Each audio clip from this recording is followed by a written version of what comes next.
Kaixo guztioi eta ongi etorri Sancho el Sabio podcastera. Zuekin Isabel Mellén eta Ander Gondra.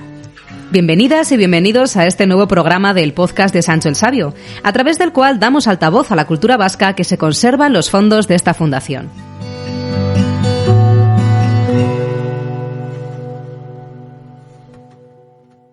Para este episodio hemos hecho las maletas para emprender un viaje que nos llevará más allá del mar hacia un futuro lleno de esperanza. Nos metemos en la piel de las gentes emigrantes que abandonaron un día Euskal Herria con el objetivo de hacer las Américas.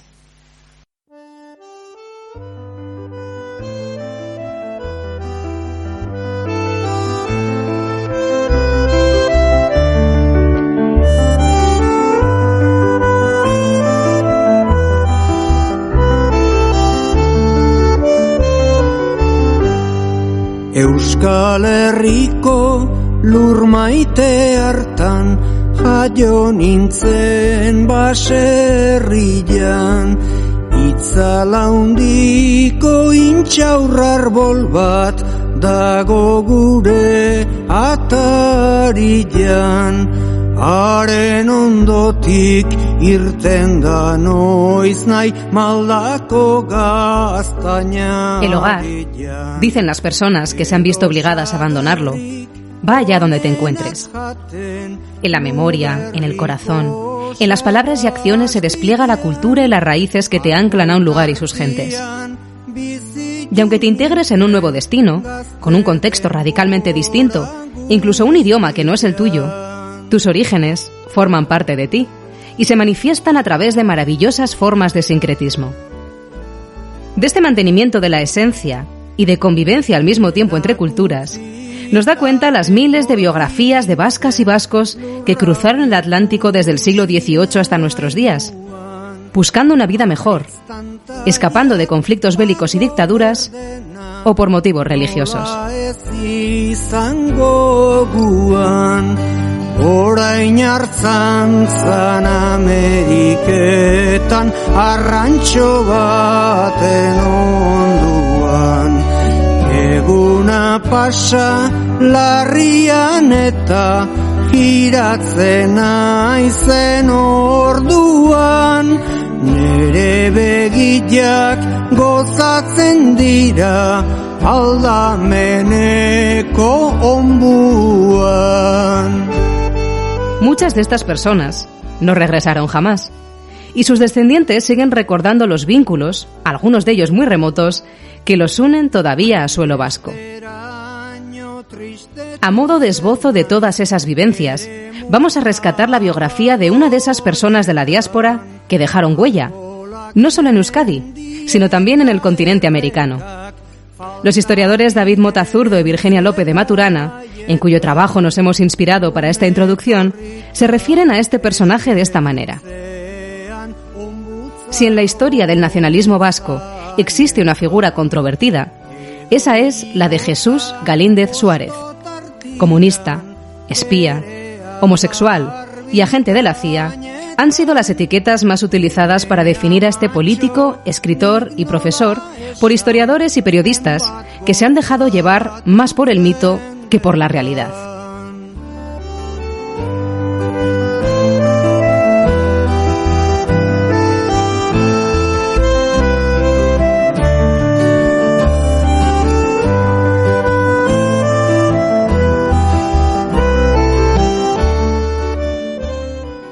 Los primeros enigmas en torno a la figura de Jesús Galíndez surgen ya desde su propio nacimiento.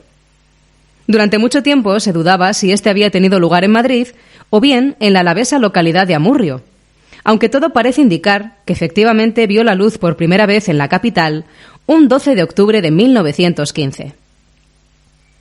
Su llegada al mundo fue trágica, ya que su madre perdió la vida durante el difícil parto, generando en el joven Galíndez un sentimiento de culpabilidad que le acompañaría toda su vida.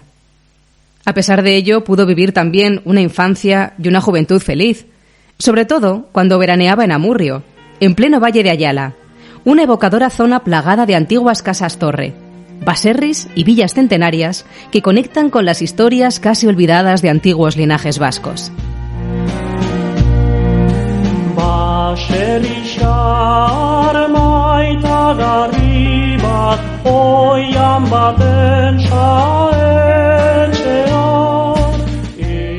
Fue en este entorno donde definitivamente se enamoró de Euskal Herria. Este sentimiento de arraigo con las tierras de Ayala, donde habían vivido sus ancestros, hizo que escribiese con tan solo 18 años su primera obra, la muy noble y muy leal Tierra de Ayala, su señorío y su fuero. Pero también que fuese amoldando poco a poco su pensamiento al nacionalismo vasco, del que se convertiría en uno de sus principales representantes. Así, después de licenciarse en Derecho y de obtener el Premio Nacional de Licenciatura por su tesis El caserío vasco, se afilió al Partido Nacionalista Vasco en 1932, defendiendo sus intereses desde Madrid. Pero su vida se truncó, como tantas otras, al iniciarse la Guerra Civil.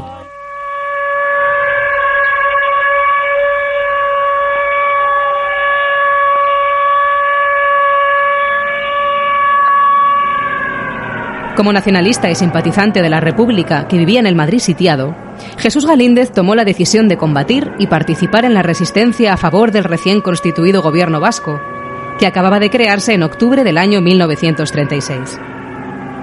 Su lucha fue tanto armada como política. No solo defendió por la fuerza la capital de España, sino que perteneció a la 142 Brigada Mixta Vasco-Pirenaica hasta la caída del Frente Catalán.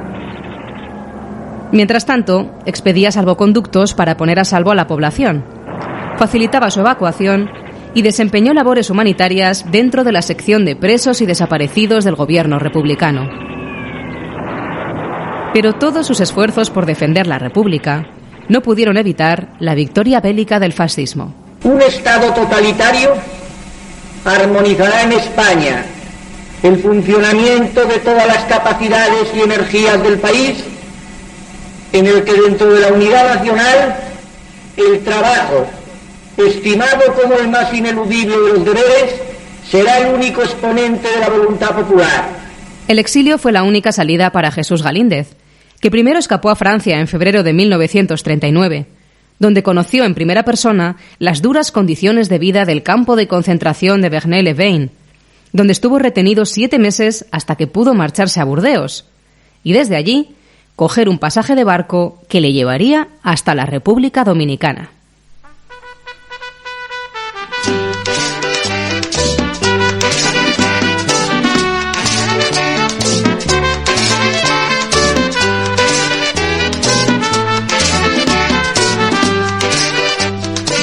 El propio Jesús Galíndez cuenta en una de sus obras por qué escogió este país caribeño como su nuevo hogar.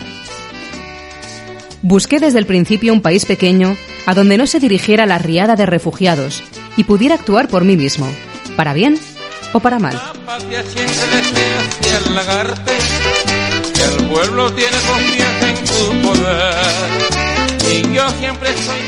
Desde su exilio continuó investigando y publicando libros sobre el País Vasco y ejerciendo de delegado del gobierno vasco en la República Dominicana, aunque paralelamente ejerció de informante para el agregado militar de la embajada estadounidense y para el FBI.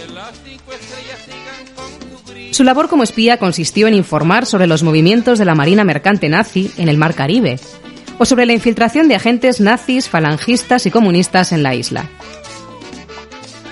Pero mientras colaboraba con el gobierno de Estados Unidos, trabajaba en paralelo como docente en la universidad y también como asesor político, lo que le conduciría a su trágico y precipitado final. La República Dominicana, que en un principio se presentaba como un lugar idóneo para intelectuales refugiados, pronto se convirtió en una trampa para muchos de ellos. Tengo fe en el Trujillo, siempre gobernando, el pueblo pedido, que sigue en el mando, en el Trujillo. El caluroso recibimiento que el presidente Rafael Leónidas Trujillo les dispensó en un inicio, pensando que iban a modernizar la economía del país, pronto se convirtió en una persecución política cuando descubrió que contaba con opositores entre sus filas. Ese fue el caso de Jesús Galíndez, que en su desempeño político en la isla descubrió los crímenes de su presidente y los dejó por escrito en una tesis denominada La Era Trujillo, que fue publicada post-mortem en la Universidad de Columbia. Tras unos años abandonó la República Dominicana para trasladarse a Nueva York, donde comenzó una fulgurante carrera intelectual y política como profesor en la Universidad de Columbia, conferenciante, articulista y escritor, además de un gran defensor de los derechos humanos y de la libertad. Sus enemigos fueron el imperialismo y los grandes estados-nación que fagocitaban la diversidad de las pequeñas naciones, como la vasca, a la que seguía defendiendo y divulgando por tierras americanas. Sin embargo, mientras disfrutaba del prestigio intelectual labrado durante décadas de dedicación y con varios planes de participación política en la ciudad de Nueva York sobre la mesa, de pronto desapareció.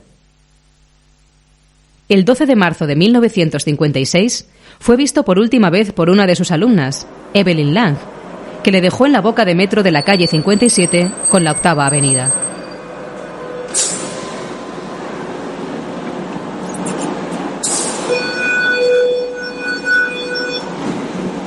En su apartamento se encontraron evidencias de que había llegado a su destino, aunque no había rastros de lucha, por lo que alguien tuvo que atraerle al exterior con el objetivo de secuestrarlo.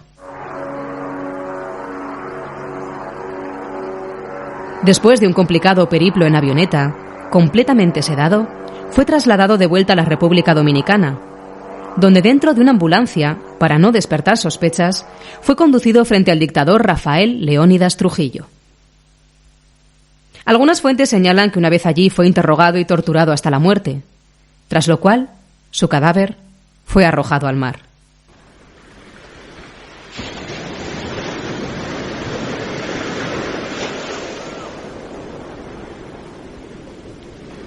Su repentina desaparición provocó una oleada de protestas y homenajes por medio mundo, desde el continente americano hasta Euskal Herria, donde el Partido Nacionalista Vasco lo erigió en uno de sus principales símbolos.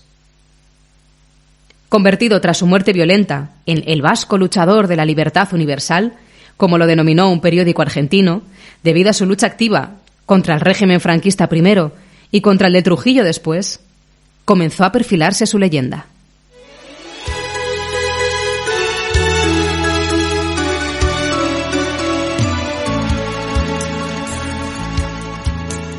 Ameriketara joan nintzan, sentimorik gabe. Así, en diferentes periodos, su figura fue ensalzada por distintas posturas políticas dentro del nacionalismo, desde las más conservadoras hasta las más radicales. Y muchas son las películas, documentales, libros y homenajes que nos hablan de su inmortal figura. Su memoria se ha preservado viva hasta nuestros días, convirtiéndose así en uno de los personajes más conocidos de la diáspora vasca, de todo ese flujo constante de personas que por uno u otro motivo tuvieron que abandonar Euskadi para buscar acomodo más allá del mar Atlántico. Su empeño en salvaguardar y difundir la cultura vasca al otro lado del mundo es, hoy en día, uno de sus principales legados.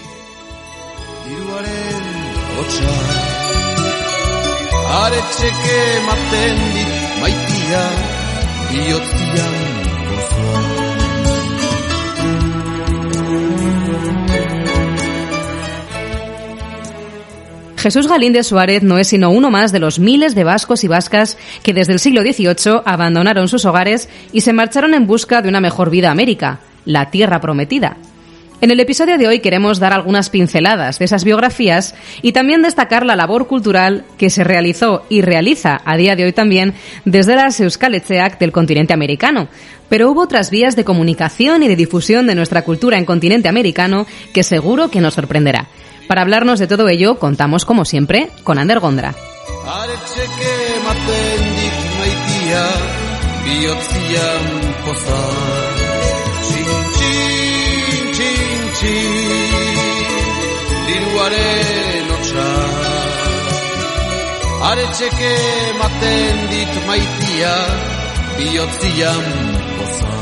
Kaixo Ander, ¿qué nos vas a traer hoy en esta sección dedicada a comentar algunas de las joyas bibliográficas custodiadas en la Fundación Sancho el Sabio? En este capítulo, pues como ya sabes, estamos hablando de la diáspora vasca y a su presencia en tierras americanas. ¿Has conseguido localizar algún tipo de material curioso en este sentido? Paisa, muy buenas. Pues sí, la verdad es que tras revisar los fondos de la fundación he pensado que quizás lo más interesante era tratar de acotar el tema y hablar sobre un fenómeno que me ha resultado llamativo y que se produjo a finales del siglo XIX, pues cuando la prensa en general no floreció en todos los rincones del planeta. Fue un momento de gran proliferación de periódicos, revistas y semanarios en nuestro territorio. Las 3 capitales vascas se multiplicaron de forma exponencial. Pero en esta ocasión nos vamos a fijar, si te parece, en los primeros exponentes del periodismo vasco o en lengua vasca, tanto en Estados Unidos como en distintos países de Sudamérica. O sea, ¿me estás diciendo que había periódicos en euskera al otro lado del Atlántico? Efectivamente.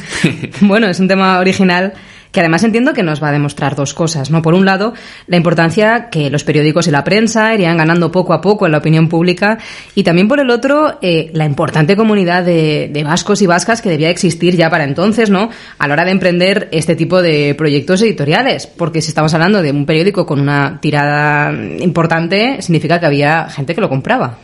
Pues sí, la verdad que hay que ubicar también la fecha un poco así en la que todo esto emerge, ¿eh? Estamos en un momento en el que nacen, por poner un ejemplo, auténticos clásicos del periodismo. En 1883, sin ir más lejos, el New York World, de la mano de Joseph Pulitzer, ¿no? Famoso por los premios. Y en el 1887, el San Francisco Examiner, con el mítico magnate William Randolph Hearst, ¿no? A la cabeza. Emulando estos modelos exitosos de negocio y también de influencia pública, pues a una escala que duda cabe más humilde, se crearon también los primeros rotativos vascos en tierras americanas. ¿Y cuál fue el primero de todos ellos? Pues el honor lo tiene el Eskualdun Gazeta, cuyo primer número se publicó el 24 de diciembre de 1885 en Los Ángeles. Joder, justo el día de Navidad, ¿no? Justo el día antes de Navidad. El fundador fue Martín Vizcailuz, un abogado de oficio, nacido en Estados Unidos, pero, obviamente, hijo de padres vasco-franceses, que había recibido su primera educación en Europa. Y como han expuesto, la verdad, pues los distintos investigadores que han analizado su figura y este tema, Vizcailuz era un ferviente partidario del Partido Demócrata y demostraba en sus escritos auténtico odio a los republicanos, ¿no? A través de las páginas de su periódico. El periódico, en este caso, este proyecto en concreto, no fue demasiado exitoso. Tenía una periodicidad semanal y tan solo se publicaron 3 números, así que imaginaos, ¿no?, que la cosa no prosperó demasiado. O sea, desde duró enero, ¿no? Y poco más. Eso es. Parece ser que el fracaso se debió a la escasez de suscriptores, ya que Martín, pues el pobre hombre, no logró conseguir más de 60. Pero sin embargo, ¿no?, pues la verdad que esta aventura editorial, si bien fue breve, pues bueno, nos permite la verdad que analizar algunos aspectos interesantes de esa singular momento histórico, esa etapa, ¿no?, para la historia estadounidense. En las páginas del Eskualdun Gazeta, pues se refleja la compleja convivencia que había en aquel entonces en Los Ángeles entre distintas comunidades. Eran tiempos de inmigración masiva, hasta allí habían llegado infinidad de vascos, pero en estas ciudades de la costa vasca, o sea, de la costa oeste... Casi costa vasca. Se agolpaban gentes, pues bueno, pues venidas de muchísimas partes del planeta, ¿no? En el primer número, sin ir más lejos, de este periódico, se dedica una columna a los chinos.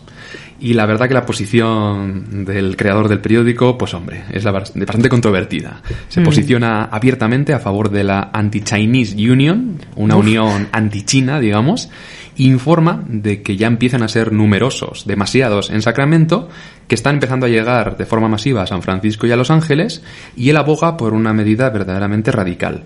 Plantea que se desplace a los chinos a un gueto, que en realidad es pues Chinatown, sí, para claro, entendernos. Chinatown, sí. Y al fin y al cabo, lo que está tratando, yo creo, es de hacer una medida que conlleve pues expropiar a los chinos de los terrenos que tenían ya comprados en los centros de las ciudades para que estos pudieran pasar, en su opinión, a manos vascas. Ah, bueno, o sea, él tenía la opinión muy clara. Una iniciativa... Pero, claro, quería desviar el dinero a su bolsillo, ¿no? Efectivamente.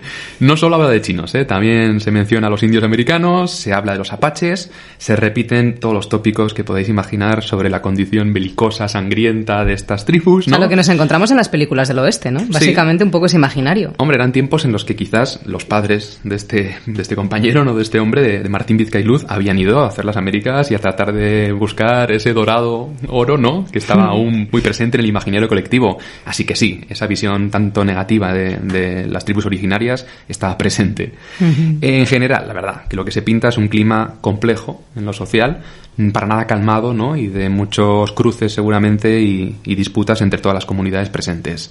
Además de todo ello, pues se publican noticias relacionadas con el panorama político internacional, nacional, breves notas sobre acontecimientos en ciudades cercanas y, siendo él abogado, pues también sucesos. La verdad que está muy al día, digamos, de los chascarrillos y los encontronazos que se daban en las calles. Quizá todos los casos que le estaba escuchando en el juzgado automáticamente le encuentra ahí en su faceta de periodista el caldo de cultivo, ¿no? Para ponerlo en su periódico. De forma breve, porque tenemos que imaginar que es un periódico de 4 páginas, ¿eh? Tampoco es una cosa muy excepcional. Vale. Además, la verdad que para reflejar el clima de la diáspora vasca en Los Ángeles, lo que más nos interesa es el apartado en el que aparecen, pues a modo de, vamos a decir, información cotidiana, nacimientos, defunciones, aperturas de negocios, de todo lo que tiene que ver pues con los miembros de esta comunidad, ¿no? Uh-huh. Y hay una fuente que me parece muy simpática y que siempre llama la atención, que es la de los anuncios, la de la propaganda de los establecimientos regentados por vascos. Bueno, lo de la publicidad, eso es un mundo aparte y eso siempre da mucho juego, ¿no? La publicidad de la época y el tipo de negocios que emprendían estos vascos seguro que nos llamarían hoy en día mucho la atención. ¿Qué nos podemos encontrar entre los anuncios del Euskaldun Gazeta? Que es que encima cuesta decirlo, Euskaldun. Sí, porque usan esa derivada, ¿no? No Euskaldun, sino Euskaldun. Pues en el primer número, por ejemplo, se anuncia un tal José Oleachea, que tenía, dice, una panadería en la que hacía el pan Euskaldun Guisa, a la manera vasca, ¿no? Como atrayendo un poco al público para que compren el pan tradicional vasco. Uh-huh. El propio Bizkailuz, el dueño del periódico, se reserva un espacio para anunciarse, dice, como abogado vasco. No sé cuál es la singularidad de habría mucha diferencia, ¿no? Entre un abogado vasco y de otro lugar. Eso es. Y también hay, pues, fábricas de licores, algunos tal hospedería que abría sus puertas, diferentes sastres con sus vestidos, bueno, cosas curiosas. Sin embargo, pues bueno, como ya he mencionado, la aventura la verdad que duró poco. En el último número, en el tercero, Bizkailuz se mostraba, pues, algo molesto por la fría acogida que le había dado la comunidad vasca y decidió cancelar directamente la suscripción, esa inscripción de la gente que había comprado o decidido abonarse al periódico. Hay que entender una cosa, al fin y al cabo esta iniciativa se había iniciado como una andadura en la que tenían que estar presentes los resultados económicos. Esto era un puro negocio y viendo pues que los lectores que él quizás pensaba en un principio que se redirigirían luego a su bufete de abogados pues no terminaban de llegar, pues bueno, cesó con la actividad y la estrategia fracasó. Hay que apuntar otro detalle. Curiosamente, este hombre estaba especializado en cumplimentar los trámites para solicitar la nacionalidad estadounidense. Uh-huh. Y desde las páginas del periódico se animaba continuamente a que los compatriotas se hicieran americanos. Claro, y que pasaran por su bufete, ¿no? Llevaban no demasiados años en América y él veía que muchos no daban ese paso último, ¿no? Y él aseguraba que de en torno a las 2.000 personas de procedencia vasca que había en Los Ángeles, tan solo 20 habían decidido nacionalizarse. Así que, bueno, es un dato sociológico singular y este hombre pues impulsando, seguro que por interés económico, pues ese proceso. Uh-huh. Bueno, pues hemos conocido esa pionera experiencia de esta Euskaldun Gazeta, no demasiado exitosa, como nos vienes comentando, pero seguro que después llegaron otros que pudieron apuntalar un poquito mejor este curioso mundo del periodismo en euskera en tierras americanas, ¿verdad? Pues sí, la verdad que unos años más tarde, en 1893, inició su andadura un segundo periódico, en este caso llevaba por título Californiako Euskal Herria, y este sí que la verdad que podemos considerarlo un auténtico éxito en los años en los que estuvo presente, vigente, ¿no? La iniciativa, no sé si es casualidad, pero también surgió de un abogado, pues oye, supongo que le servía también como trampolín, y en este caso se llamaba Jean-Pierre Goitino, procedente, el nombre ya lo indica, ¿no?, del País Vasco francés, y sorprende constatar pues la enorme difusión que logró para su empresa, porque se distribuía, sí, en la ciudad en la que había nacido, pero también a lo largo de toda la costa del Pacífico, llegaba a los estados vecinos de Idaho y Nevada, a México y a Río de la Plata. O sea, abordaba... Todo un logro en la época, ¿no? Sí, abordaba todo el público, yo creo, que tenía un poco a su disposición. La propuesta, además, era, vamos a decir, de mayor envergadura, era más moderna, ¿no? La línea editorial, la línea periodística, pues imitaba muy bien la de los principales periódicos estadounidenses de la época que hemos mencionado antes, y el tipo de lenguaje era bien distinto. La verdad que al leer el anterior, el que mencionábamos, se lee, bueno, a duras penas, un euskera, vamos a decir, un tanto primitivo, y aquí es un euskera mucho más moderno, mucho más refinado, y el enfoque también difiere, porque aquí es un enfoque informativo. Uh-huh. No opina tanto, no se mete, ¿no?, en tantos berenjenales, sí. Y él directamente pues informa de la actualidad, y eso entiendo que le supuso pues un éxito, la verdad.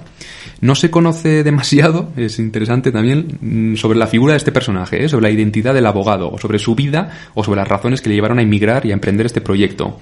Pero hay algo llamativo, y es que estamos ante un hombre de indudable cultura, se baraja incluso que pudiera haber pertenecido pues igual a la iglesia, ¿no?, ya que manejaba perfectamente el inglés, el francés y el euskera, y los va indistintamente intercambiando un poco en sus escritos. Y este personaje que nos comentas, del que no se sabe demasiado, decide probar suerte lanzando un periódico íntegramente en euskera cuando podía haberlo hecho en cualquiera de los otros idiomas que él controla, ¿no? De primeras parece nuevamente una empresa bastante arriesgada, lo digo también porque al final limita mucho la cantidad de público al que puede llegar esa publicación, ¿no? Pero bueno, entiendo que debe entenderse un poco en el contexto particular de esta época. Sí, es un momento en el que tenemos que comprender que comienza a darse un cierto reconocimiento, vamos a decir, internacional a la lengua vasca. Ya lo hemos tratado, además, en capítulos anteriores. Sí. Y debemos pensar que durante la primera mitad del 19 se habían publicado ya los primeros estudios científicos en Europa dedicados al euskera y promovidos, la mayor parte de ellos, por autores germanos, ¿no? Además, en este periodo en el que nos estamos ya moviendo, de finales del siglo, era evidente que se daba en nuestras capitales, en las capitales vascas. Había un renacimiento cultural que se veía palpablemente pues en la literatura, en las artes, etcétera, y Goitino, un hombre de cultura, pues seguramente era sensible a todo ello, mantenía contacto con Europa y aprovechó pues ese proceso de institucionalización, digamos, de la lengua vasca para llevarlo al terreno del periodismo. De este modo, pues valiéndose, podríamos decir, de un clima favorable, Californiako Euskal Herria logró hacerse pues con un hueco llamativo porque de una tirada inicial que se menciona de en torno a 200 copias, llegó a más de 1.500 ejemplares y a llegar a todas esas ciudades de la costa oeste se dice que mediante pues la distribución en barcos de vapor, una cosa muy rústica, muy sí, romántica, ¿no? Pero ahí tenemos que imaginarnos este periódico llegando pues a distintos lugares de La América. Imagen es preciosa, ¿eh? Sí, La es una imagen cosa mental es muy curiosa, sí, sí.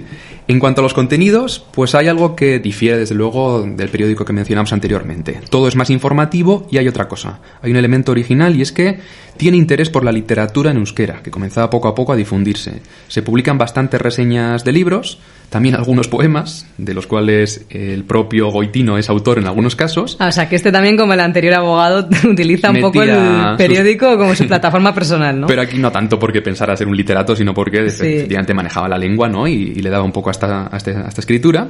Y reflejaba, pues, costumbres vascas, hitos históricos, una manera, yo creo, de enraizar, de conectar, pues, con esos lectores que estarían añorando un poco la patria, ¿no? También hay información, pues, acerca de la labor colonial en California por parte de personajes vascos, pues como dando cuenta de que ellos llevaban ahí una buena temporada, ¿no? Y de que había antecesores que también pues habían hecho otras labores, en este caso más catequéticas, en el terreno en el que se movían. Realmente interesantes y creo que además muy muy poco conocidas estas iniciativas periodísticas en euskera en lugares tan lejanos como las tierras del Pacífico, ¿no? Y entiendo que por esas mismas fechas estarían además surgiendo proyectos parecidos en otros países de Sudamérica. Nos has hablado de la distribución incluso en México. ¿Qué más sabemos de la América Latina? Pues sí, la verdad que el resto de proyectos, en la mayoría de los casos, quizás tienen una finalidad o un enfoque algo distinto. Porque, por ejemplo, son bastante célebres, han tenido bastante recorrido, los que tienen que ver con la zona del Río de la Plata. Muy pronto surgieron varias asociaciones que agrupaban a la diáspora y dentro de esos grupos se crearon, pues, sobre todo, podríamos llamarlas revistas o casi boletines, ¿no? Hojas no parroquiales, pero bueno, hojas informativas. Tanto en Montevideo, donde había una importante comunidad ya desde hacía décadas, como en Buenos Aires, se crearon sendos centros llamados ambos Laurak Bat. El primero en 1877 y el siguiente en 1878. Y ya esos mismos años comienzan a publicar sus revistas. Y esa misma idea, digamos, de contar con un boletín informativo siempre se va a calcar, siempre se va a imitar. Y todos los nuevos centros que surjan, todas las nuevas euskalecheas, podríamos decir, o escisiones, porque en muchos casos eran como facciones que se dividían, quizás también por razones políticas, pues van a replicar esa idea, van a contar con sus cabeceras en euskera y se va a seguir difundiendo pues tanto la cultura como la lengua vascas en todos estos países de Latinoamérica. Por lo que tengo entendido, muchas de estas casas vascas, y también lo estuvimos comentando en algún episodio, siguen bien activas en estos países a día de hoy, ¿no? Y además tienen un sentido muy muy fuerte de comunidad y de agrupación en la diáspora.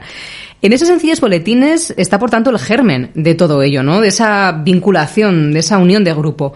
¿Hubo en Argentina o Uruguay algún proyecto de carácter más empresarial, como los que hemos comentado antes en el caso de California, o nos tenemos que quedar simplemente con la labor de estas euskalecheak? Pues sí, hubo un caso bastante exitoso, el de la revista La Vasconia, escrito con V, que nació en 1893 y que resultó, según parece, fundamental para cohesionar a todo este grupo, a esta colectividad que mencionabas. Era un proyecto profesional, o sea, aquí no se trataba de una hoja, como os digo, de una asociación cualquiera. Era un proyecto privado, ¿no? Promovido por un personaje en particular. Y contaba con un carácter, así se definía, euskaro-americano. Lo argumentaban sosteniendo que existía ya para entonces una ilustre pléyade de americanos de origen vascongado y buscaban informar en 2 líneas muy claras, muy definidas. La divulgación cultural, digamos que este es un periodo en el que en España y en otros muchos países están ganando mucha importancia las revistas ilustradas, y esta también contaba con muchas imágenes, grabados, etcétera, y también la actualidad informativa de las provincias vascas. En este caso, la verdad que la revista era mayormente en castellano y se convirtió pues en todo un referente cultural en el que publicaron los principales pues escritores, poetas, lingüistas, ensayistas de su tiempo. Por mencionar más en la faceta literaria, pues están Pío Baroja, Unamuno y todo Kiski, digamos, que tuviera algo que ver con el País Vasco. Ahí es nada, ¿eh? Vaya nombres. Sí, consiguiendo firmas de relevancia y llegando pues a tener esa difusión también, en este caso en Argentina. Además, daban espacio a asuntos relacionados con la gramática vasca, que es un tema que también tratamos en un capítulo anterior, y muchas de las investigaciones pioneras se mostraban y palpaban aquí en la revista. Y digamos que esta Vasconia con V tuvo una duración limitada, tan solo 1 década. A partir de ahí la junta directiva cambió, se renombró y ya empezó a ser Vasconia con B. Cambió la línea editorial, pero bueno, siguió su curso y durante décadas fue una revista pionera importante, ¿no?, en todo este tema en Latinoamérica. Nos podríamos seguir así un buen rato, pasarnos toda la mañana contando aquí historias relacionadas con periódicos de este tipo.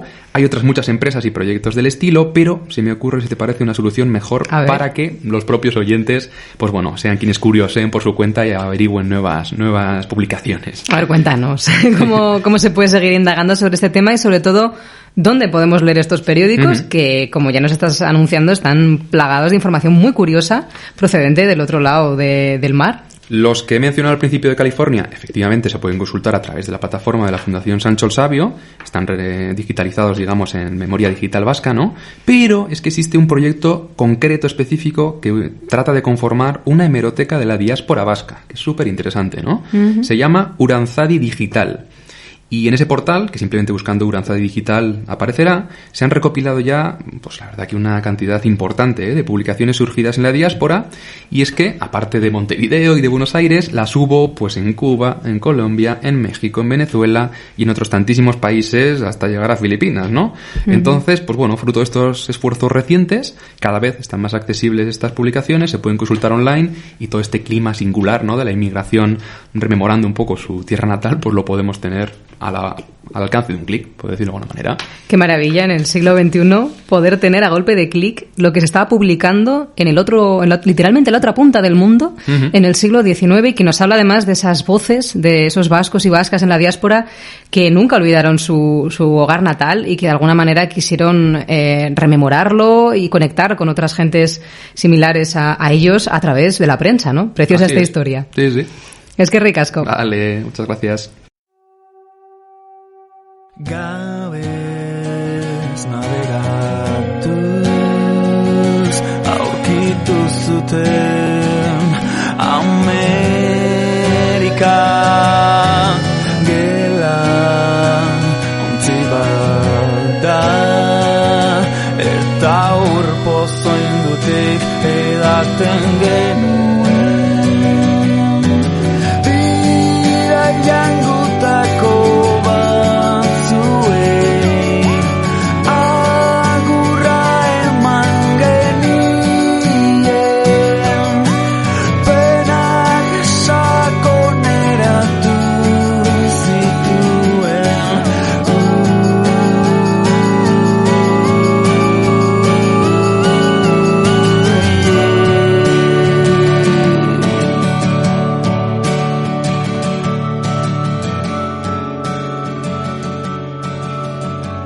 Tenemos una vez más la suerte de contar en este podcast con la historiadora de contemporánea Virginia López de Maturana, que precisamente inauguró los coloquios con especialistas en el primer episodio. Virginia, como siempre, un placer contar contigo una vez más para que nos arrojes algo de luz sobre el tema que nos ocupa en esta ocasión: la historia de todas aquellas hermanas y hermanos que viajaron al otro lado del Atlántico y que dejaron su impronta en continente americano. Bienvenida, ongi etorri, Virginia López de Maturana. Es que ricasco, Isabel. Bueno, queremos contar contigo en esta entrevista porque has participado en la exposición que actualmente tiene lugar en la sede de Sancho el Sabio, en Vitoria-Gasteiz, sobre la diáspora vasca y que tiene por título Basques in California. Cuéntanos un poco de qué va esta muestra y cuál es la propia historia de esta exposición. Bueno, pues esta exposición en realidad llega desde Estados Unidos, desde la propia California, y desde Idaho, gobierno vasco junto con otras instituciones, universidades, la trajeron a Euskadi y con motivo del Día de la Diáspora Vasca de 2021 terminó la Fundación Sancho el Sabio y a ello pues incorporamos una parte llamada Alaveses en California, aprovechando los propios fondos de la fundación. Y se hace un recorrido paralelo a lo que la propia exposición de Basques in California hace desde pues la llegada del primer explorador a este estado de los Estados Unidos hasta la actualidad. Lo mismo que se hace con los vascos se hace con los alaveses. Bueno, según se cuenta en el primero de los paneles de Basques in California, de esta exposición, las primeras personas que viajaron hasta esta zona fueron religiosos, especialmente franciscanos, que empezaron a instaurar allí las primeras misiones de evangelización que terminarían por convertirse en las actuales ciudades, pues por ejemplo, de Santa Bárbara, San José o Santa Clara, todas las que tienen algún nombre de alguna manera de santo de santa, ¿no? ¿Cómo fue esta primera toma de contacto en territorio americano? Bueno, pues complicada, porque California, lógicamente, no existía todavía ni siquiera los Estados Unidos. No se incorpora a los Estados Unidos hasta mediados del siglo XIX. Los franciscanos llegan a California después de que Carlos III en 1767 expulsara a los jesuitas de allá, pero tampoco tenían muchas posiciones, eran pues 5 o 6 misiones las que tenían los jesuitas de allá. Van a ser los franciscanos, liderados en un principio por Junípero Serra, considerado además el padre de California, tiene estatua en el National Statuary Hall de Washington. Él va a ser el primero, pero un alavés, Fermín Lasuen, que tiene calle en Vitoria, va a ser tan importante o más, va a ser el sucesor de Junípero Serra, un personaje tan importante o más que el propio Junípero.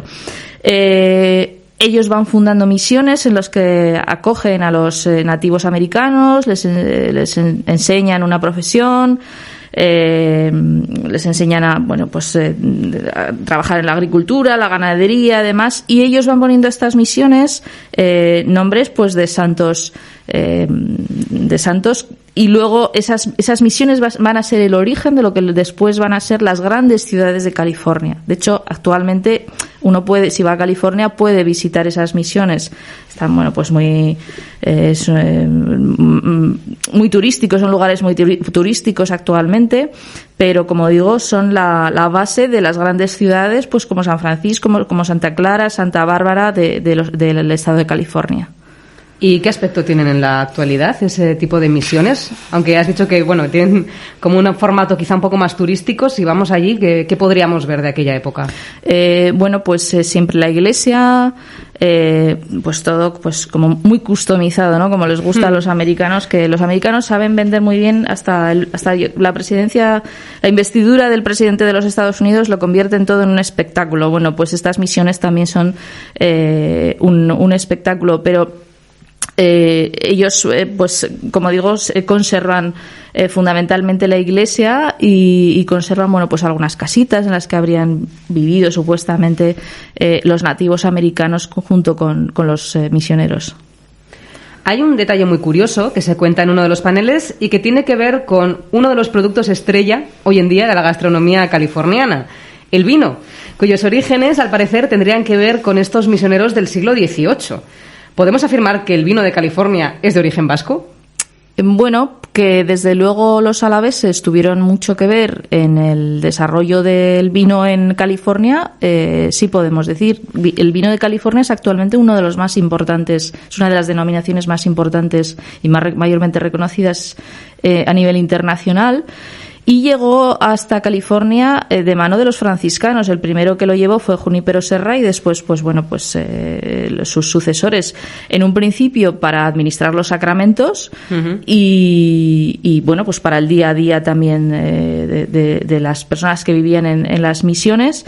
Pero California, que es una tierra muy rica, además, ha recibido muy bien esa vid y como digo, actualmente se ha convertido en uno de los grandes productos, en uno de los grandes vinos internacionales, el vino de California. Hay un personaje de esta época que es quizá de los más relevantes del periodo para la historia californiana y que además pues tiene orígenes alaveses. Ya nos has comentado su nombre, hablamos de Fermín Francisco Lasuen Arasqueta. ¿Quién es este personaje y qué papel cumplió, sobre todo dentro de la política californiana de finales del siglo XVIII? Fermín Lasuen pues fue un franciscano que acudió formado además en el convento de San Francisco de Vitoria, que después fue a Aránzazu, y después de tras esa expulsión de los jesuitas de todos los territorios de la monarquía hispánica, pues llegaron a la península buscando voluntarios para marchar a América, y pues él marchó a la Nueva España, al virreinato de la Nueva España. Parece ser que era un hombre muy inteligente y además una persona que sabía defenderse, digamos, en el territorio, porque esto lo vio Junípero Serra y le mandó, ¿no?, fundar una serie de misiones, primero en la Baja California, después en la Alta California, y viendo precisamente esto, su valía, el propio Junípero Serra le nombró sucesor, padre presidente de los jesuitas en California. Uh-huh. Y bueno, junto a Lasuen también hay otro personaje muy relevante, ¿no? Que casi van entremezclados en la historia. Es un vitoriano llamado Diego de Borica Erretegui, que según la exposición llegó a ser gobernador de California en los tiempos de las misiones y que debido a su pertenencia a la Real Sociedad Vascongada de Amigos del País trató de introducir las ideas ilustradas en este territorio. ¿Cuál fue su aportación durante sus años de gobierno? Bueno, Lasuen y Borica coincidieron en el tiempo, dos vitorianos que coincidieron en el tiempo, para el parecer se entendían muy bien, sí que tuvieron ciertas recillas, pues cada uno defendiendo su territorio, digamos, pero él apoyó la creación de esas misiones y a su vez quiso crear algunas ciudades que no tuvieran esa vinculación con las misiones, lo cual a los franciscanos pues no les pareció demasiado bien.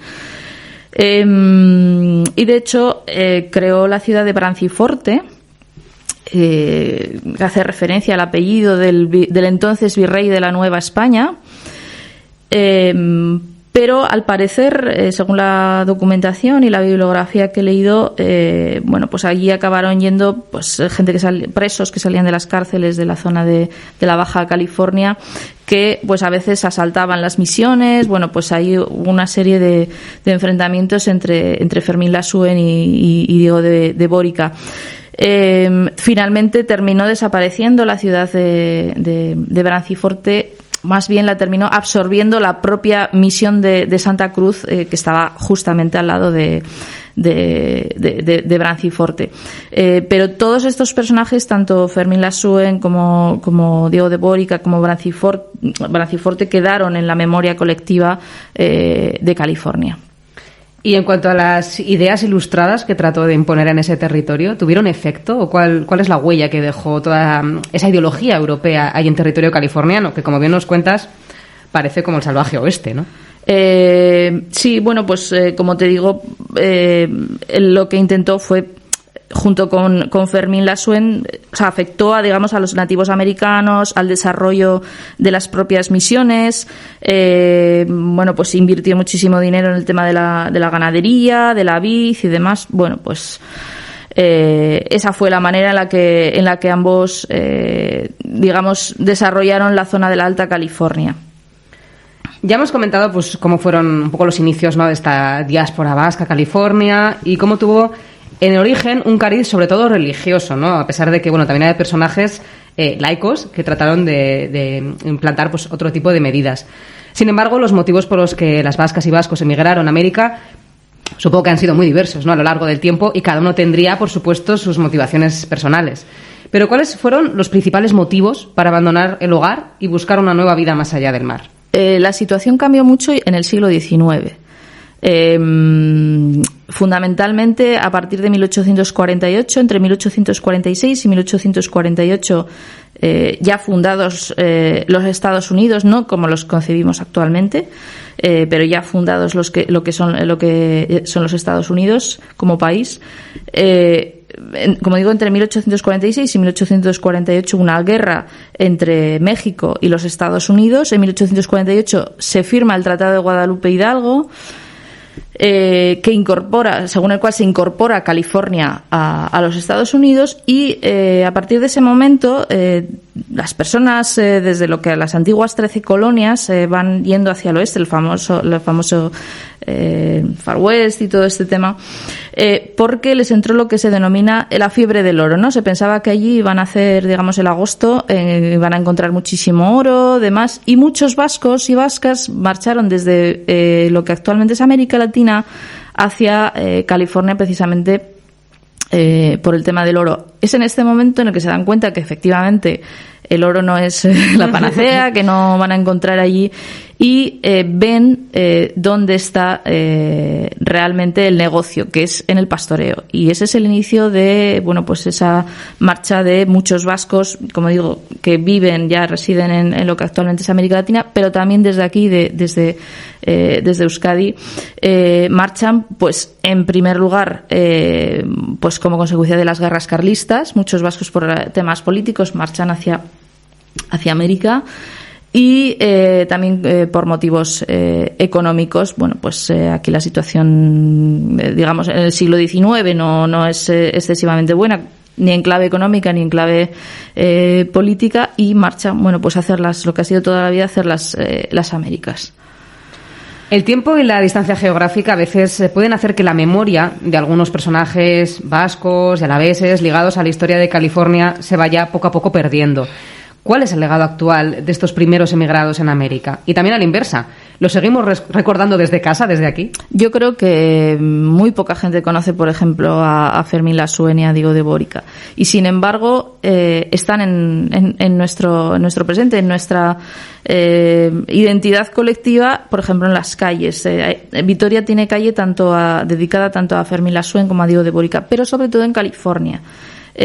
Muchas de estas ciudades cuyo origen está en esas misiones, tienen calle dedicada a Fermín Lasuen, a Diego de Bórica y a Branciforte, todos estos nombres de los que hemos estado hablando, o determinados accidentes geográficos pues dedicados a Fermín Lasuen también. En realidad sí está presente en la memoria colectiva, pero sin darnos cuenta, porque realmente no conocemos a esos personajes. Digamos que quizá no tenemos muy en cuenta desde la Euskal Herria actual a todas aquellas personas que dejaron su impronta en el resto del mundo. Quizás se las recuerda más allí, en esos lugares en los que estuvieron y efectivamente dejaron su huella. Pues es muy probable que, bueno, pues al final su trabajo, digamos, porque ambos murieron allí, ambos están enterrados allí, su huella está mucho más presente allá que aquí, y no solo en el caso de estos dos personajes, sino que se desconoce buena parte de la labor de las personas de lo que forman parte de esa diáspora vasca, y pues bueno, pues hay que ir recuperando pues sus historias. La California de hoy en día ha cambiado drásticamente con respecto a esa imagen que nos has descrito, ¿no? De ese salvaje oeste, todavía con nativos americanos, en el que se empiezan a instalar las primeras misiones. Vamos, en definitiva, a esa California que conocieron los primeros misioneros vascos en el siglo XVIII. En la actualidad la identificamos más quizá con el cine, los viñedos, como bien hemos comentado, ¿no? Las empresas tecnológicas más punteras a nivel mundial. Y dentro de este panorama, ¿siguen emigrando y dejando su huella las vascas y vascos del siglo XXI? Sí, pues como decías, tanto el mundo del cine, tenemos que recordar que en California están buena parte de las más importantes universidades a nivel internacional. Bueno, pues como decimos en la exposición, pues desde directores de cine como Tinieblas González, que se han instalado allí desde hace unos años, bueno, pues para buscar éxito en Hollywood, pero también profesores universitarios pues como Santiago de Pablo, Ludger Mes, especialista en el tema del vino de Rioja Alavesa, que pues van a dar conferencias a las diferentes universidades, o a Silicon Valley, con proyectos de investigación que se realizan en Álava o en Euskadi en general, se promocionan desde aquí, van a presentar sus proyectos pues a esas empresas tan punteras. Bueno, pues efectivamente California yo creo que sigue resultando atractiva, Estados Unidos yo creo que en general, pero California particularmente sigue resultando atractiva para muchos alavesas y vascos que van, bueno, pues en busca del éxito, de presentar sus proyectos, sus trabajos, etcétera. Y la comunidad vasca, que está allí asentada no solamente en California, sino en general en toda América del Norte, América Latina también, ¿tiene fuerza en la actualidad? ¿Hacen piñas? ¿Siguen recordando un poco sus orígenes o sus raíces? Bueno, esa es la idea de los centros vascos, precisamente. California tiene una de las comunidades vascas más importantes, si no la más importante de todo Estados Unidos, junto a Idaho y Nevada, donde está el Centro de Estudios Vascos en Reno.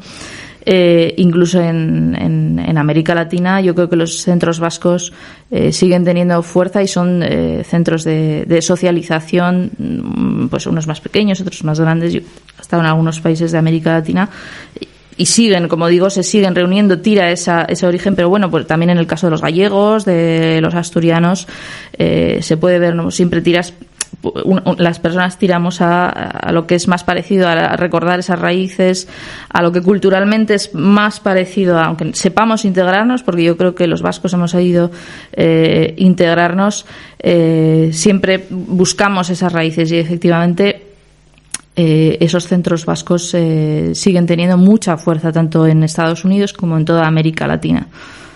Y ya para terminar, dinos ¿qué podremos encontrar en esta exposición en Basques in California y qué tenemos que hacer para saber más sobre la presencia y huella de estas vascas y vascos en esta lejana región americana a lo largo de toda su historia? Bueno, en la exposición, aparte de una serie de paneles explicativos, bueno, pues se cuenta con documentación original, por ejemplo, de Diego de Bórica, que está allí, es el archivo de Diego de Bórica, está en la propia Fundación Sancho el Sabio.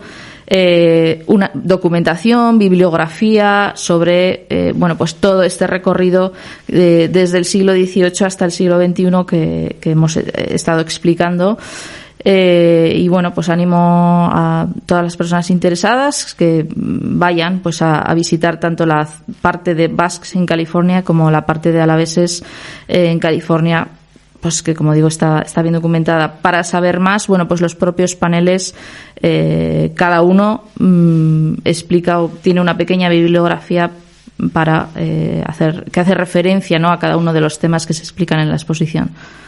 Bueno, y me consta también que va a haber una serie de actividades en torno a esta temática, esta exposición. Cuéntanos, ¿qué vamos a poder ver en los próximos días? Pues a lo largo de septiembre y octubre, por un lado va a haber unas jornadas en la Sala de Endaraba de la Fundación Vital. Vamos a contar con 5 especialistas en el tema, sobre diferentes temas, pues desde Óscar Álvarez Gila, que es el gran especialista en diáspora vasca, Marijo Laciregui, que va a hablar sobre literatura, Argitxu Camus, que también es especialista en los centros vascos, y aparte de las jornadas, un ciclo de cine que vamos a ofrecer en la propia Facultad de Letras, dirigido no solo a los estudiantes de la propia facultad, sino también a la sociedad en general, pues en las que van a intervenir especialistas en historia del cine como Santiago de Pablo o Kepa Sojo.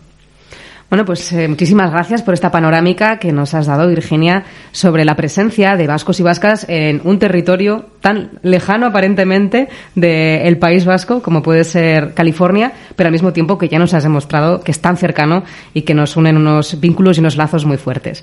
Es que ricasco y hasta la próxima, que seguro que te volvemos a tener por aquí. Zuri, Isabel Bay. Agur. Agur.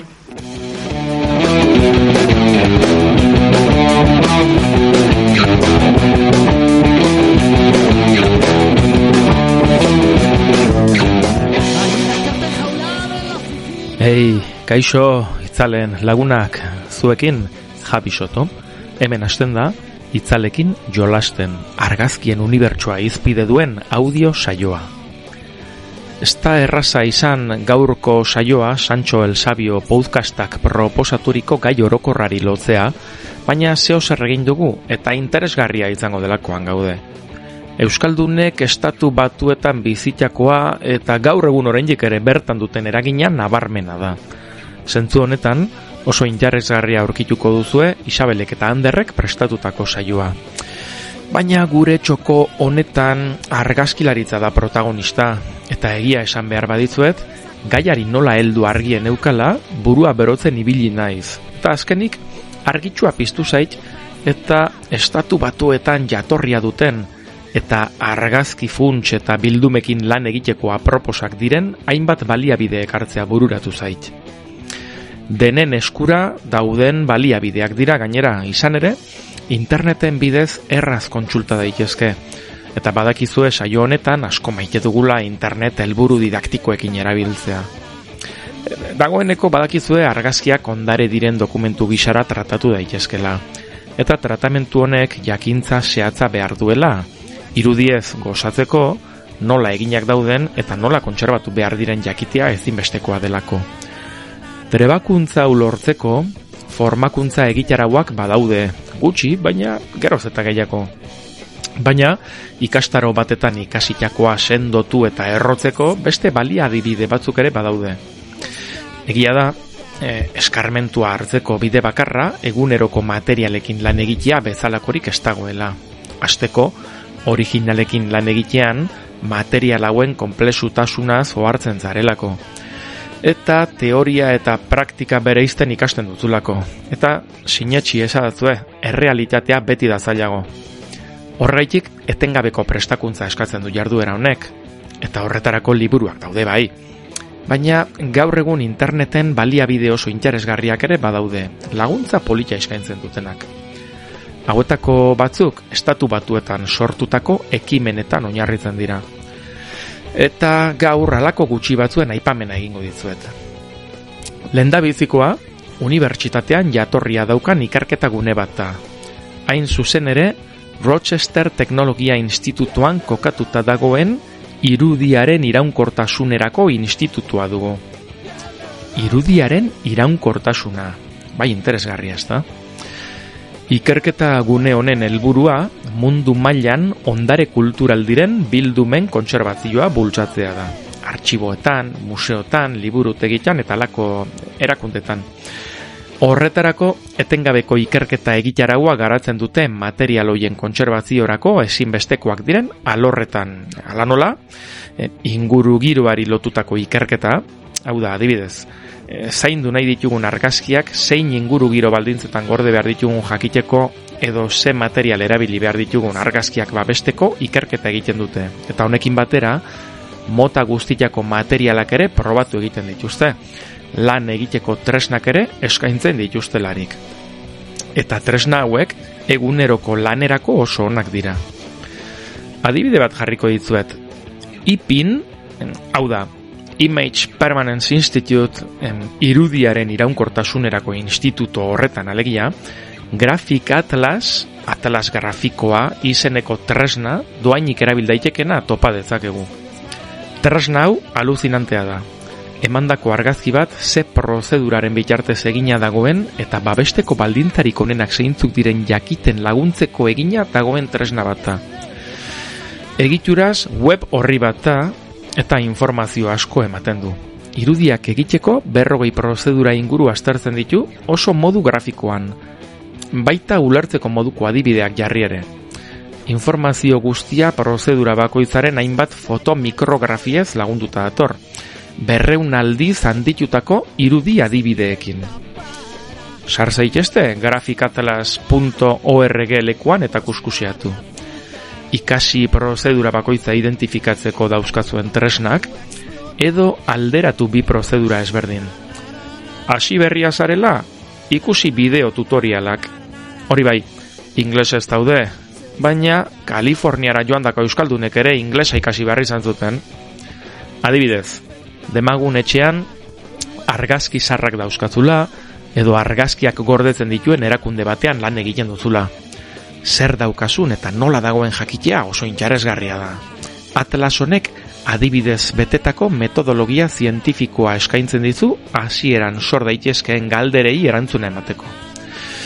Web horretik irten gabe, prozedura bakoitzeko informazio zehatza jasoko duzu. Zeintzuk diren prozedura horren erabilera urteak. Zeintzuk dira identifikatzeko ezaugarri nagusiak.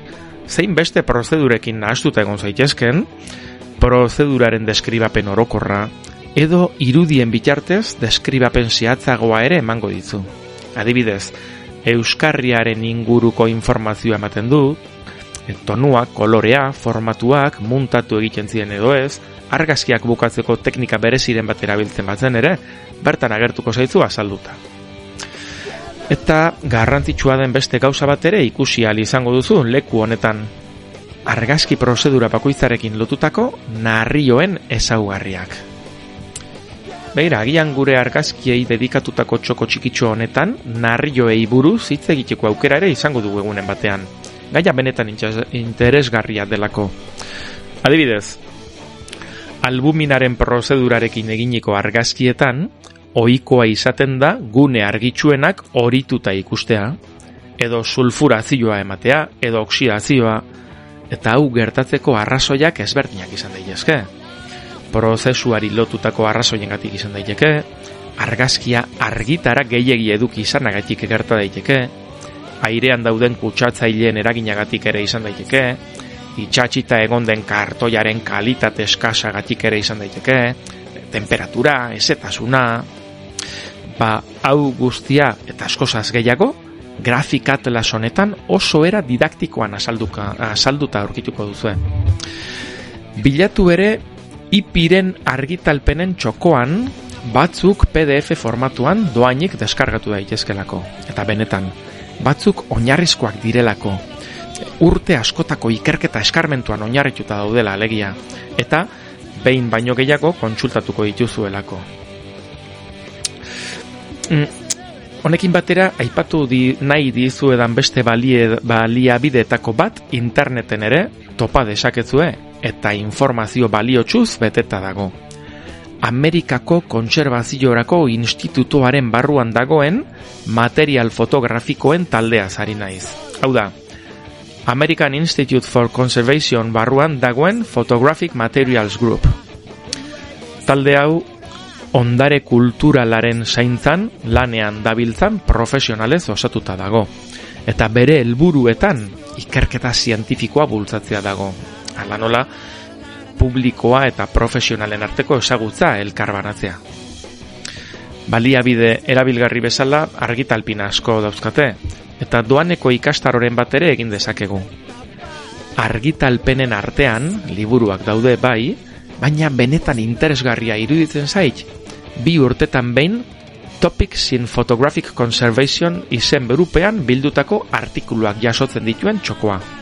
1986 urtean hasita, 2019 urtera arte idatzitako artikuluak topa ditzakegu, oraintxe bertan, klik baten eskura.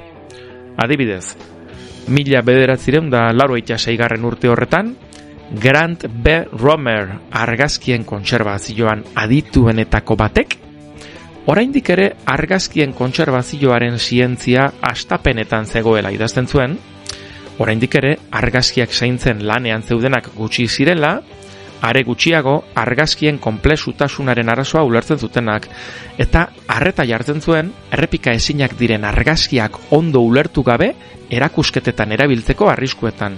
Antza, garai horretan argazki zarrak erakusketetan erabiltzea modan zegoelako.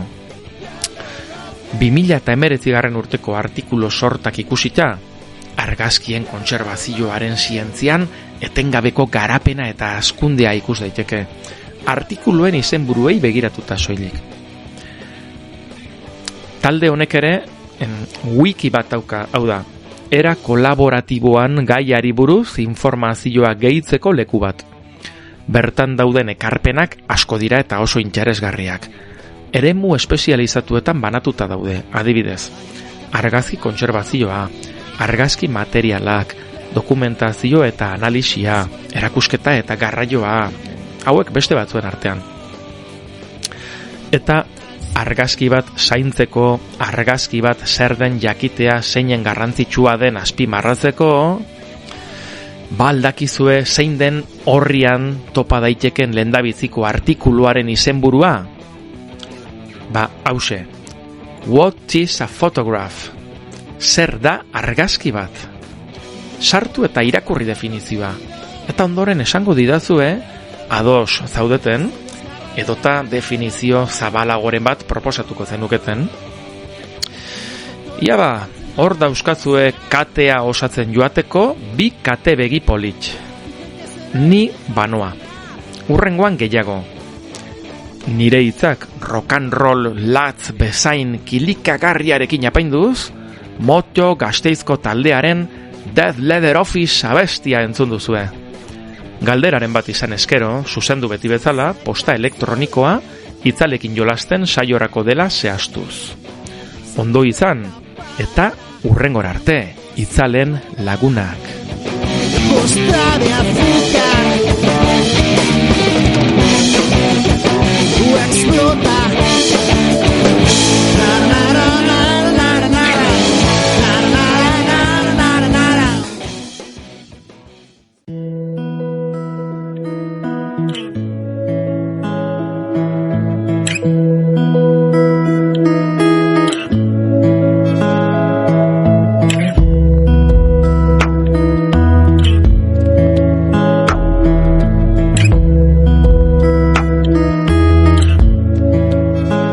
Estamos una vez más con Jesús Zubiaga, director de la Fundación Sancho el Sabio, para que nos hable precisamente de la exposición Basques in California, que se podrá ver en su sede vitoriana hasta el 28 de octubre. Kaixo, Jesús. Kaixo, Isabel.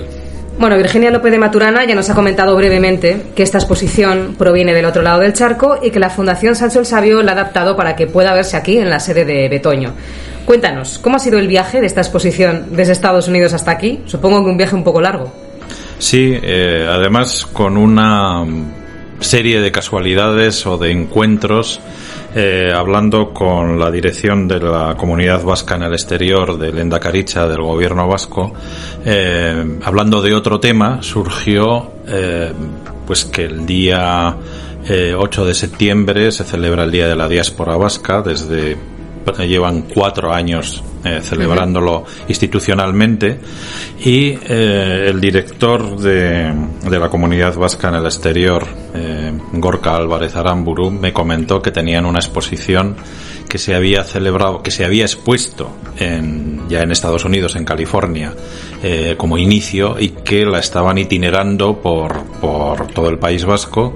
Había estado también en Vizcaya y en Guipúzcoa, y que este año, en cuarta vez, pues que tocaba Álava, y entonces bueno, pues a ver si teníamos un espacio, si teníamos la posibilidad de participar, y bueno, pues me pareció muy interesante el tema de la conmemoración de la diáspora y la temática, o sea, la exposición.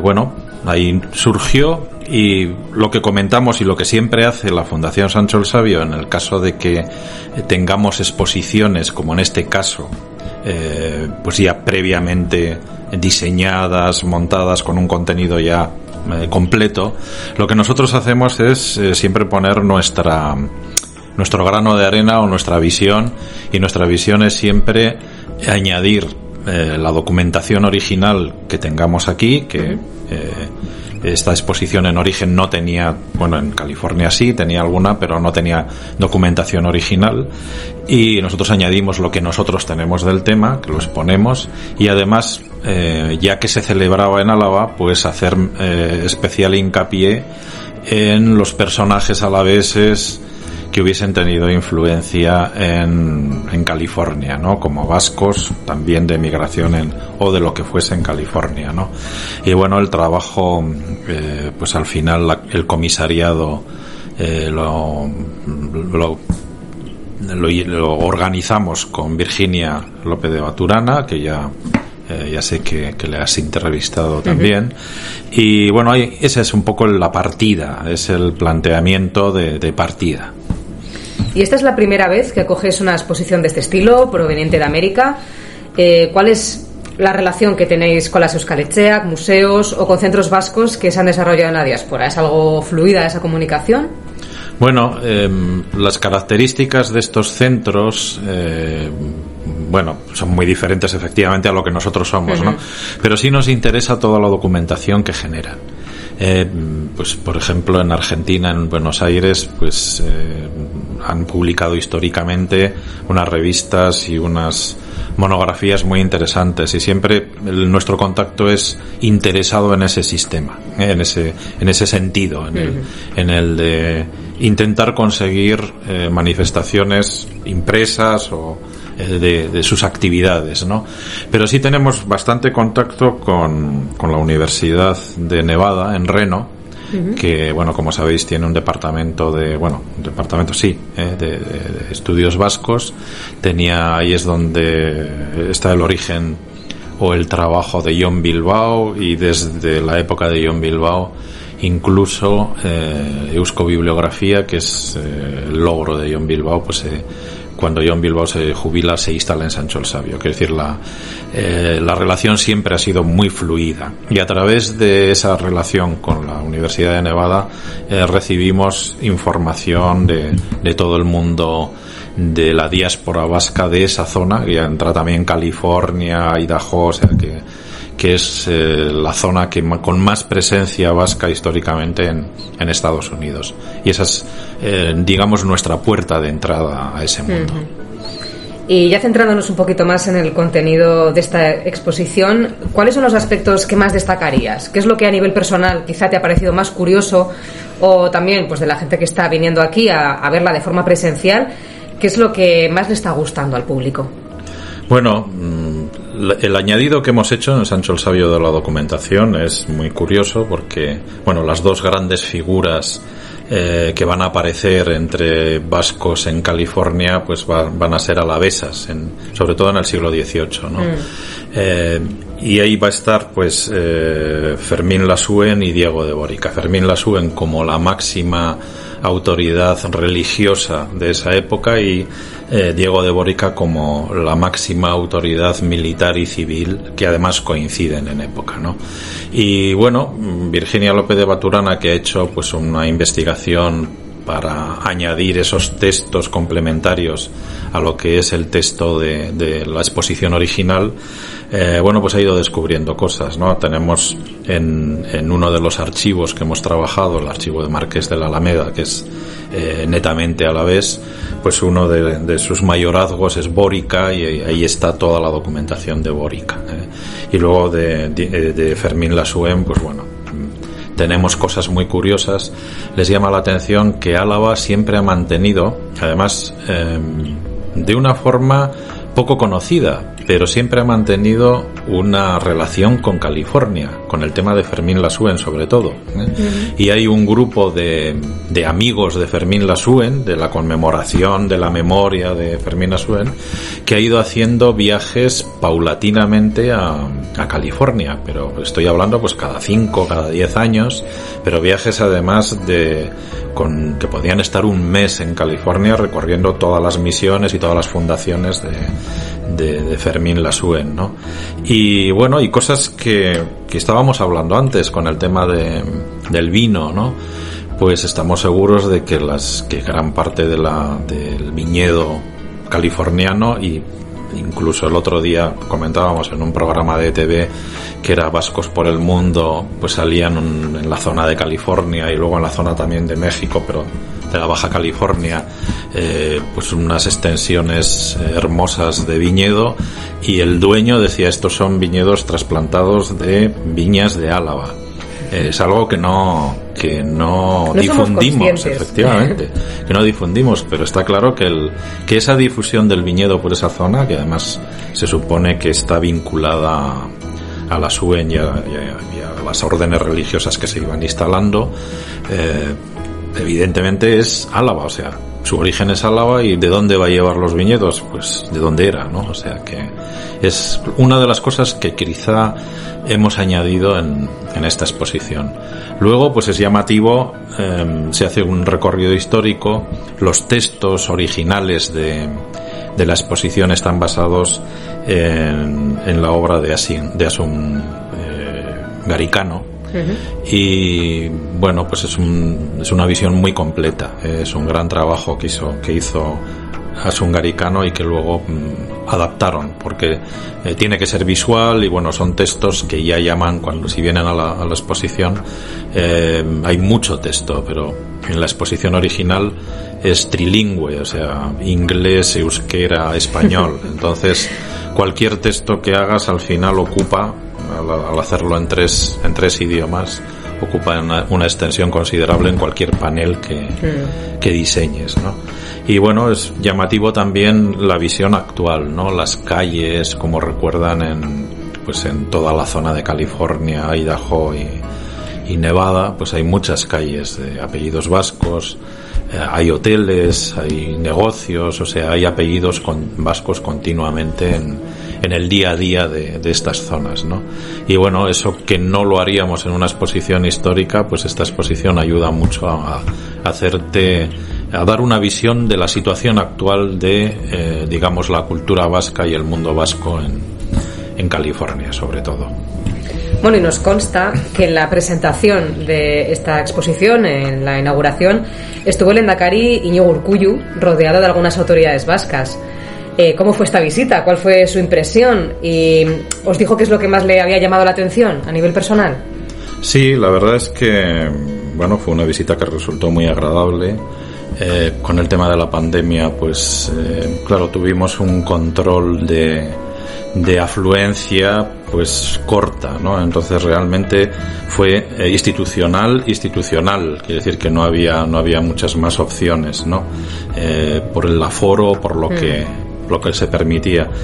Yo creo que le gustó al lehendakari. Estaba también el diputado general, la presidenta del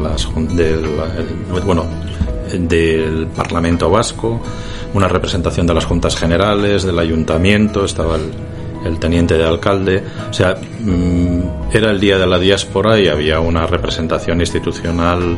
Yo creo que quizá al nivel de visitas de Sancho el Sabio fue la más elevada, hablando entre comillas, ¿no? Y el lehendakari hizo un recorrido completo que se le hizo como una visita guiada y bueno, muy interesado. Ya, claro, era la primera vez que veía la exposición, aunque ya se había hecho en otros sitios, que la veía de forma completa. Y al final estuvimos pues comentando y me llamó la atención y además hizo una observación que yo creo que nos daba para pensar y que quizá es posible que abra alguna línea de investigación nueva, o sea, porque sí es interesante lo que proponía.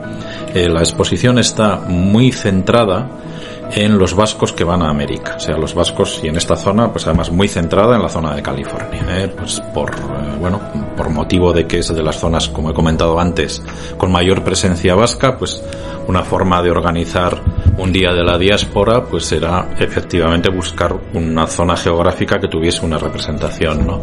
Y hablando, decía el lehendakari, dice, bueno, pues vemos lo del vino, que les llamó la atención al diputado de Álava también, gratamente, ¿no? Y dice, bueno, el comentario final, dice, sabemos, o sea, estudiamos, están muy representados los que van, o sea, de Euskadi, los vascos que van a América, ¿no? Dice, pero luego, cuando vuelven, dice, porque muchos vuelven, ¿qué influencia han tenido? O sea, ¿qué es lo que ha pasado con ellos aquí? ¿Qué es lo que han hecho aquí? ¿Qué traían de allí? O sea, ¿qué llevaron y luego qué trajeron, ¿no? Y es muy interesante porque ya se empieza a ver yo he visto en museos de indianos la emigración que vuelve a veces económicamente es determinante. Hay empresas y bancos, cantidad de actividades que el origen está en una vuelta de un emigrante vasco que luego retorna con un capital y que monta. Entonces hay cantidad de empresas de este país que tienen ese origen, ¿no? Y sería interesante saber efectivamente que es así, ¿no? Y bueno, pues fue un comentario que estaba gente de la universidad, claro, estaba. Dice, pues evidentemente es para pensarlo, para hacer ahí ya un máster que el gobierno vasco apoya también sobre diáspora y en la Universidad del País Vasco, pero sería una línea de investigación muy interesante, y es de un comentario pues que es curioso, porque estamos diciendo camino hacia allí, ¿no? Y de allí hacia aquí, no de americanos que vuelvan, sino de vascos que han ido y que vuelven, ¿no? Entonces, interesante. Eso fue quizá el comentario porque a veces son comentarios cuando se hacen visitas y tal, pues no sé, protocolarios o tal, ¿no?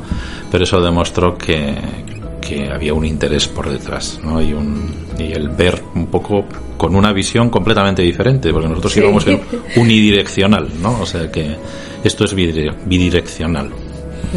Pues si te parece, con esa reflexión de cuál es el pozo que ha dejado aquí la cultura americana en suelo vasco, lo dejamos aquí esta entrevista y hasta el próximo episodio.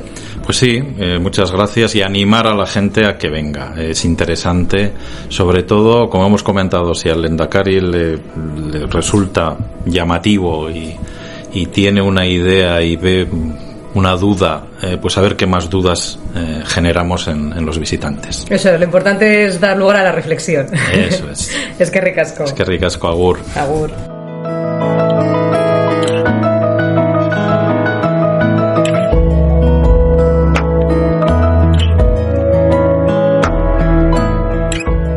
Con nostalgia despedimos este episodio del podcast de Sancho el Sabio, en el que hemos sentido, aunque sea por unos breves momentos, la emoción de emprender una nueva vida y al mismo tiempo la añoranza por lo que dejamos atrás. Aprovechamos esta despedida para saludar también a todas las hermanas y hermanos que nos escuchan desde el otro lado del Atlántico, a pesar de la distancia, y que también forman parte de esa cultura vasca que queremos difundir a través de este podcast. Hasta el próximo episodio. Agur eta ondo izan.